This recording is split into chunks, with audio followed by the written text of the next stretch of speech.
함께합니다. 김세윤의 영화음악 진행합니다. 김세윤 씨 어서 오십시오. 네, 안녕하세요. 네. 오랜만에 월요일에 만나는 것 같은데? 아닌가요? 아니요, 지난주에만 수요일에. 아, 그래요? 네. 지난주 월요일엔 제가 부천국제 판타스틱 영화제 단편 시상식에 가느라고. 예. 그래서 월요일에 못하고 지난주만 수요일에 했습니다. 네. 원래 사실 별로 안 바쁘시잖아요.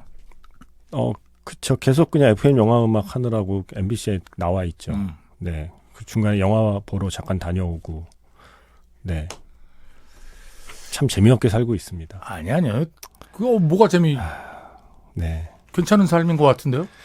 영화 얘기하는 사람이 뭔가 영화처럼 살아야 되는데. 왜 그 영화 속에 보면 꼭 시작할 때 주인공이 늘 되게 지루하고 재미없게 살다가 뭔가 영화적인 사건이 생기잖아요. 그런 주인공의 초반부 삶을 제가 살고 있습니다. 영화는 그냥 대리만족으로 보면 되고요. 영화처럼 살면 네. 너무 피곤하지 않아요?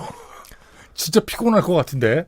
그러니까 그게 좀 평생을 그렇게 살면 되게 피곤한데 가끔은 살면서 가끔은 좀 영화적인 순간들이 오기를 바라는 거죠. 알겠습니다. 네. 자, 오늘은 어떤 영화입니까?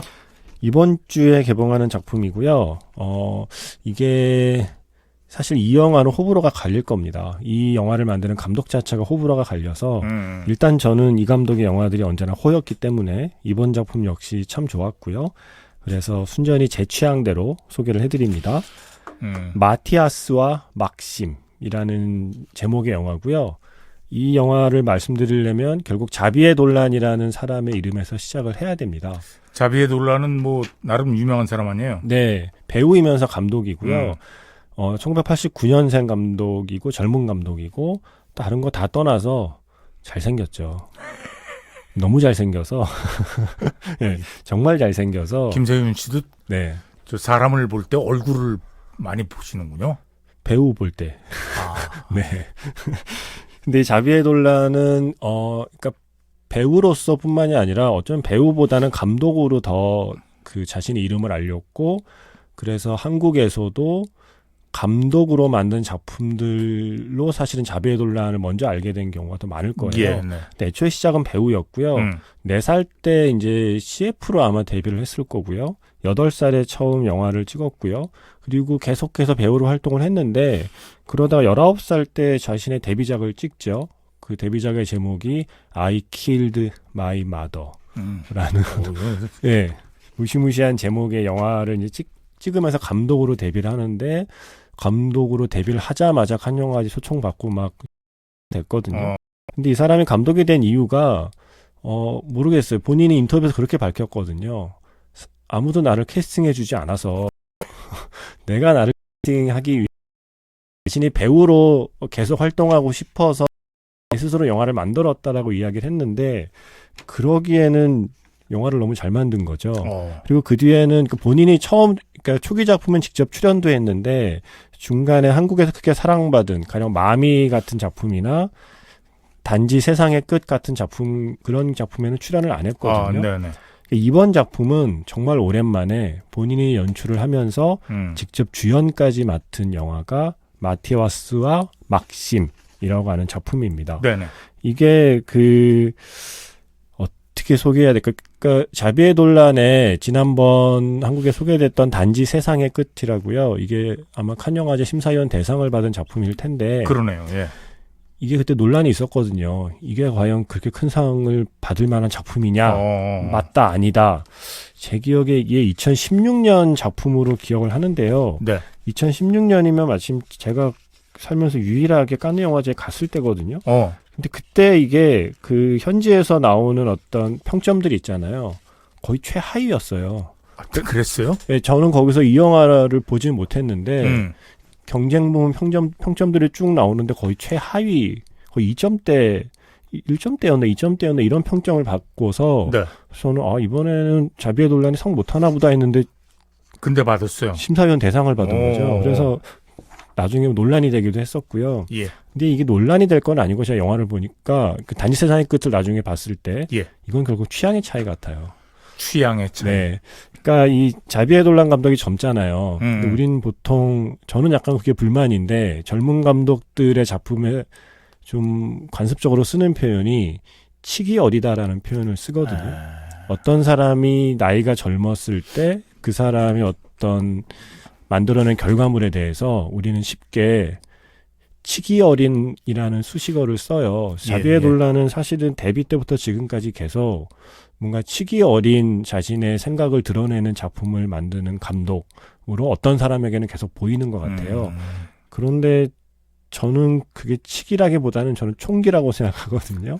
야, 보는 관점에 따라서 그게 치기가 총기가 되기도 하고 총기를 네. 치기로 보기도 하는군요. 그리고 우리가 보통 치기 어리다라고 표현하는 게 바꾸어 말하면 저는 솔직하다는 뜻이기도 할 수 있다라고 생각해요. 그러니까 자비의 논란 영화의 주인공들은 정말 감정에 솔직한 사람들이거든요. 감정을 감추거나 숨기거나 바꾸거나 뭐 이러는 사람들이 아니라 자기 감정에 솔직하게 그리고 자기 생각을 말로 솔직하게 표현하는 사람들이라고 생각을 하는데 네. 문제는 그게 어떤 분들께는 힘든 거죠. 왜냐하면 단지 세상의 끝을 보고서 되게 피곤하다는 분들 많았어요.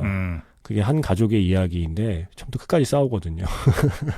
처음부터 끝까지 말싸움하는 영화에 피곤함을 느끼는 분들도 있지만 자비의 논란이 자기가 만약에 얼굴에 문신을 새긴다면 알베르 까미의 말을 새기겠다고 말했거든요. 그 말이 뭐였냐면 생각은 정직하지 않지만 감정은 정직하다. 자기는 이 말이 너무 좋아서 얼굴에 문신을 새긴다면 이 말을 새기고 싶을 정도다라는 말을 한 감독입니다. 이걸 바꾸어 말하면 이번에도 역시 자신의 감정에 솔직한 어떤 사람들의 이야기라고 말씀드릴 수 있을 것 같아요. 근데 생각과 감정. 네. 근데 사람이 생각을 따르면은 문제가 없는데. 네. 감정을 따르다 보면. 네. 가끔 문제가 생기기도 하잖아요. 그래서 우리가 보통 어른이 되는 과정을, 감정을 다스리고, 생각을, 지혜롭게 생각하는 사람이 되는 걸 어른이 되는 과정이라고 보통 이야기를 하죠. 네. 자비의 논란은 그 생각과는 반대의 이야기들을 언제나 들려주고 있어요. 그러니까 그게 어른이 되는 법인지는 모르겠지만 진짜 인간다움은 이 사람이 생각하기에는 자신의 감정에 충실한 거겠죠. 그렇죠. 더 중요한 건 자신의 감정이 뭔지를 아는 거죠. 그러니까 자신의 감정에 충실하기 위해서는 지금 내 안에 뭔가 어렴풋하게 소용돌이치는 이 감정의 정체가 무엇인가를 먼저 알아야 그 감정에 충실하게 행동을 할 수 있잖아요. 그렇죠. 그래서 언제나 지금 내 감정이 뭔가를 궁금해하는 사람들이 등장하거든요. 이번 영화에서는 일단 처음 시작은 그 감정이 우정이었습니다. 마티아스와 막심이라는 친구가 있어요. 네. 어릴 때부터 친구고요. 같이 맨날 이렇게 어울려 노는 그 또래 친구들이 있어요. 맨날 모여서 근데 이게 정말 나라는 다른데 남자 애들은 모이면 다 똑같구나.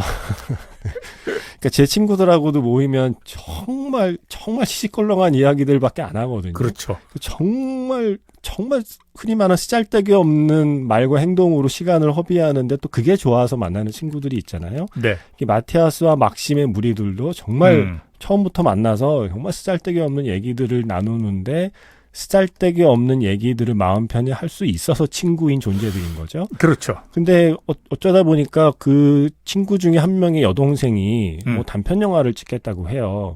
근데 단편 영화에 급히 그 오빠들이 그 오빠 친구들이 배우를 해줬으면 좋겠다. 자기가 뭔가 실험 영화 같은 걸 찍는데 약간 장난처럼 혹은 벌칙처럼 마티아스와 막심이라는 이 두 주인공이 영화에 출연하기로 하는데 알고 보니 그 영화에서 키스씬을 찍어야 돼요.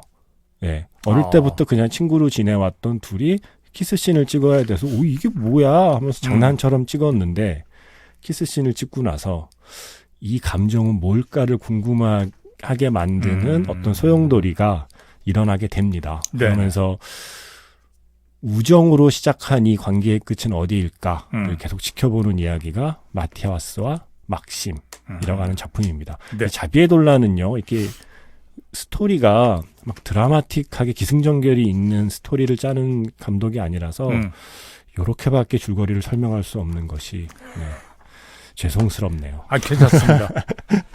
자, 음악을 한 곡 들을까요? 그리고 제가 자비에돌란 영화를 좋아하는 이유, 또 많은 분들이 자비에돌란 영화를 좋아하는 건 일단 시각적으로 그리고 청각적으로 일단 좀 충만함을 느끼는 영화를 만들어주거든요.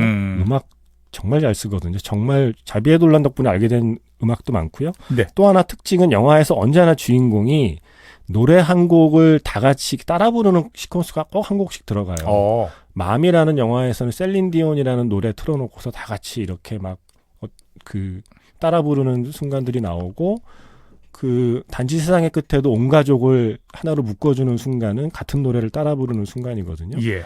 이 영화에서도 친구들이 차 안에서 라디오였는지 정확히는 모르겠습니다. 어떤 차 안에서 음악을 틀어놓고 다 같이 막 신나게 따라 부르거든요. 그 영화 속에 등장하는 주인공 무리들의 어떤 결속력을 보여주는 게 노래 한 곡을 설정하는데 이번에 그렇게 해서 선택된 노래는 아미르의 노래고요. 이게 제가 밖에서 찾아봤는데 발음이 제이샥시 정도. 어려워요? 예, 이게 나는 찾았다라는 뜻의 프랑스어인데요. 네. 예, 제이샥시 정도로 이렇게 들릴 수 있을 것 같습니다. 네. 노래 들어보면 따라죠. 네. 이 노래를 따라 불러요, 차에서? 네, 이 노래를 친구들이 차 안에서 막 신나게 이제 따라 부르는 게, 이들은 노래 첫 소절만 나와도 다 같이 따라 부르면서 웃을 수 있다는 건 이 노래에 얽힌 어떤 추억들이 있다는 뜻이죠. 그렇죠. 예, 그래서 그 추억은 뭘까를 궁금해 만드는, 관객을 궁금하게 만드는 아주 신나는 노래. 아미르의 아미르의 나는 찾았다로 하겠습니다. 나는 찾았다. 네, 아미르의 나는 찾았다. 이게 사실은 뭐 친구라는 게 결국은 문화를 공유하고 음악을 공유하는 사람들 아닌가요? 네. 같은 종족이라고 생각해요. 그 종족이라는 건 결국 문화와 언어를 공유하는 거잖아요. 그 자기들만 통하는 언어가 있고 자기들만이 기억하는 어떤 문화가 있을 때 종족이라고 부르듯이 친구는 결국 하나의 종족이 되어가는 과정이라고 생각하는데 이 아미르의 노래가 이 친구들 사이에서는 하나의 언어입니다. 그들만이 통하는. 자, 프랑스 가수입니다. 아미르. 나는 찾았다. 듣겠습니다.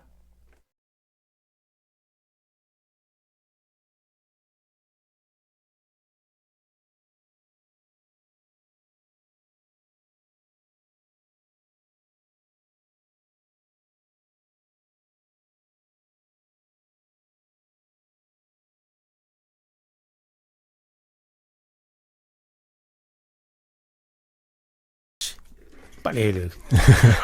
네. 나는 찾았다. 네, 이거 확 지나갔잖아요. 영어는 어떻게 이렇게 좀 흉내를 내보겠는데 스페인어도 조금 흉내가 되고요. 프랑스어는 어려워요. 예. 너무 어려운 것 같아요. 네. 그 알 발음이 일단 막 이게 해야 돼가지고. 네. 뭔가 이렇게 발음이 우리 기준으로 하면 발음이 새는 발음이 거기에서는 제대로 된 발음이니까 어쨌든 이게 김남훈 씨가 제보하셨는데 이게 유럽 차트에서는 엄청 인기가 많았다는데요, 이 노래가. 그러니까 이게 그럴 수밖에 없는 게 영화에서도 이게 아주 한때 되게 유행한 모두가 따라 부를 수 있을 만큼 친구들이 다 같이 대중적인 노래로 설정이 되어 있는 거고요. 그 단지 세상의 끝에서는 온 가족이 갑자기 음악 나올 때 옛날 생각하면서 노래를 불렀던 게 드라고스틴 테이라고 오전의 노래 있잖아요. 우리나라에서는 현영실의 누나의 번안됐던 그 노래를 갑자기 따라 불렀던 기억이 나네요. 그러니까 그 노래의 역할 같은 걸 이 영화에서는 이 노래가 하고 있고요.